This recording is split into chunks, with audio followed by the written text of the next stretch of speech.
Le Sénégal a un nouveau président, c'est un tremblement de terre politique.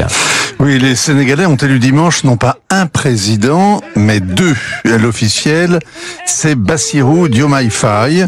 C'est Monsieur Bis, le plan B, la doublure, le conseiller couleur muraille. Il a remplacé au pied levé son mentor, le charismatique maire de Ziguinchor, Ousmane Sonko, déchu de ses droits civiques et donc inéligible. Les deux hommes sont sortis de prison à la mi-mars. Ils ont fait une campagne éclair, sans trop de programme, mais avec un slogan « Diomaye c'est Sonko » et vice-versa. Pour leurs partisans, le passage par la case prison ne les a pas déshonorés. Au contraire, c'est un signe extérieur de vertu.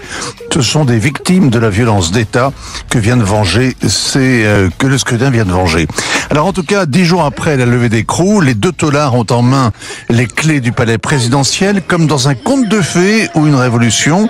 Depuis des mois, le Sénégal est en crise et personne n'avait prévu ce dénouement. Surtout pas Macky Sall, qui a amnistié les deux hommes sous la pression de la rue alors qu'il était prêt à tout, en tout cas à beaucoup, pour leur barrer la route. Mais pourquoi et quel est le programme de ces deux hommes? Alors le parti, c'est le PASTEF, écoutez bien, le Parti des patriotes africains au Sénégal pour le travail, l'éthique et la fraternité. C'est beau et c'est flou.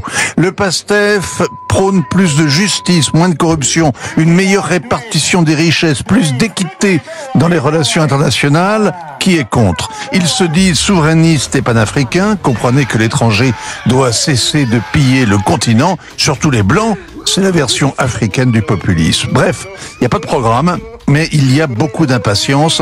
Le PASTEF parle sans cesse de rupture. Ça veut dire place aux jeunes. 70% de la population sénégalaise a moins de 30 ans. Cette jeunesse vient de donner son congé à la vieille classe politique, si familière de la France. Il y avait 13 candidats en lice, 2 anciens premiers ministres, le dauphin du président sortant, des caciques, tous atomisés.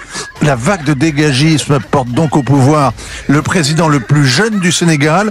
Il a eu 44 ans hier. Sacré cadeau d'anniversaire. C'est aussi le premier qui ait 2 épouses, celle qui lui a donné 4 enfants et une nouvelle, une jeune Mauritanienne. Les deux hommes se défendent d'être des salafistes, mais ils sont plus proches du Qatar et des frères musulmans que des confréries gardiennes de l'islam sénégalais de tradition soufie. Aux législatives, Sonko, par exemple, promettait de pénaliser davantage l'homosexualité. Moi, ça promet, hein. Mais pour cette génération, la France, c'est de la préhistoire, un passé qui n'inspire aucune nostalgie. Ils sont tentés de se débarrasser du franc CFA. Ils veulent réviser les grands contrats, notamment sur l'exploitation du gaz offshore, mais pas un mot sur la base militaire française à Dakar. Ils n'ont pas la volonté d'humilier les Français qui ont manifesté, les putschistes du Mali, du Niger, du Burkina Faso. Mais c'est bien un domino supplémentaire qui vient de tomber. Comme toujours avec les populistes, les diplomates comptent avoir affaire à des opportunistes qui seront sensibles à la réelle politique. Il faut l'espérer. Sinon, cette jeunesse sénégalaise déçue prendra la route de l'exil, celle qui débarque tôt ou tard, au pied des Alpes ou au métro Pyrénées, dans le 19e arrondissement.